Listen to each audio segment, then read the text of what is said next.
Hey everyone, it's Desy Cheng, and today I'm going to be talking about the Vertx Gamut 2.0 versus the 3.0. Now, the 3.0 literally just came out a few days ago, and I'm not being paid for this. I purchased this bag by myself, so these are all my own personal thoughts and opinions. So, traditionally, when the new version comes out, the new one is always better, but to be honest, I think that you are much better off with the version 2. There are a few upgrades that the version 3 has, which are nice to see and nice to have.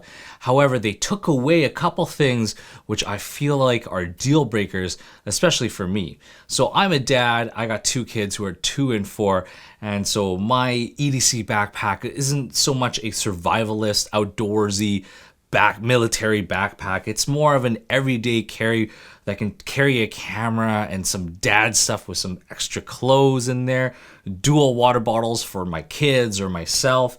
And yeah, that's to me, that's what an EDC backpack is, and that's completely personalized. Everyone's gonna have their own wants and opinions and whatever they want inside of the bag, but those are my needs. So I'll kind of jump through some of the main features, and actually I'll tell you well, I already told you, but the first thing that they took away is this kind of dual water bottle pocket thing. They only have one water bottle pocket, and it's actually concealed in the sense that instead of having this exterior water bottle pocket, it's inside a zipper, and so it's the same kind of similar zipper that they have, and when they open it up, you lose this kind of compartment right here, and it's essentially just this one big water bottle pocket right here, and that's about it. That's the only water bottle pocket that you will see on the Vertx 3 or Gamut 3. But now let's kind of jump through all the other features or changes that this bag has made. So at the top right here, this one does have a smaller sunglasses pouch. The new one has a much larger pouch at the very top, which is actually nice to have, and I wish this one had a larger one, but that's okay. Next up, we lose this kind of gusseted area, so this is nice because if you crammed in some gloves or some extra things into this front area, it's good that it can kind of expand a little bit. The new bag does not have that, so that's one kind of negative on the version 3. It's very, very similar. It still has this kind of, beaver tail thing that you can kind of clamp on if you had a larger jacket. And it does expose this kind of MOLLE panel admin section. So right here, you only have the Velcroed area in this one part, and the other part is just MOLLE. The new one is Velcro or hook and loop through the entire section, and it is also MOLLE. It has MOLLE attachment straps through the entire thing, which is actually nice to have, and I would say it's an upgrade.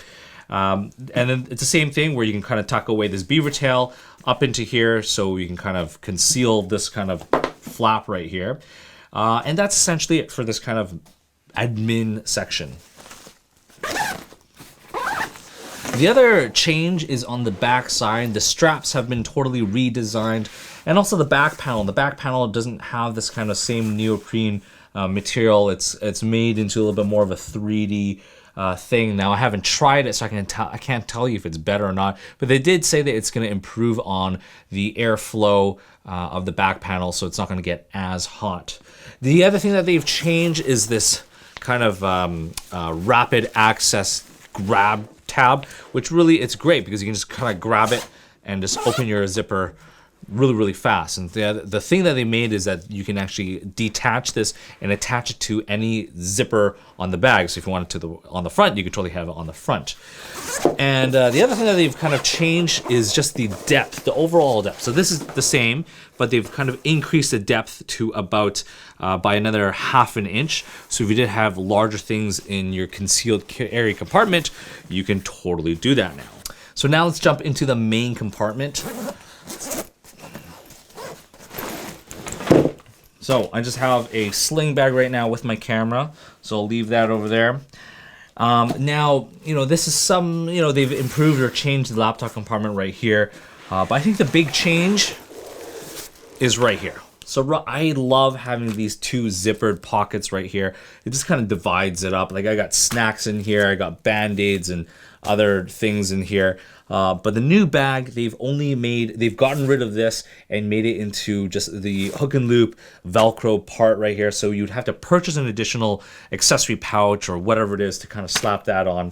I don't like that, and that's kind of a big negative for me. I really like just having two zipper pouches. That's just me. And the other thing, this one I don't really care about, but instead of having these kind of pouches or slots that you can kind of put different organizer or different items into, they've kind of made this entire top section right here the Velcro hook and loop thing, and it does come with a panel that you can attach onto there, but which is nice to have. But I feel like it's a good thing to have, but it's nothing that I would, it's not a big enough thing that I would spend my money to upgrade the backpack for. The other thing is that they've increased the size. So on the website, it does say that the new Vertx 3 is 28 liters, whereas this version 2 is 25 liters. And you'll definitely see that in the concealed carry compartment because it increases the depth by 0.5 inches. But I'm not too sure where else they've kind of increased the space.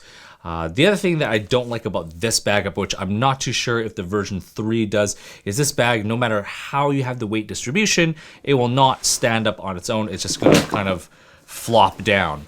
So I wish that they kind of, maybe made it look a little bit thicker or anything like that, just so that you can stand the bag up on its own. Anyways, guys, I hope you enjoyed this kind of review and comparison. And if you did, please like and subscribe, and definitely don't forget to follow me on Instagram at Desy31.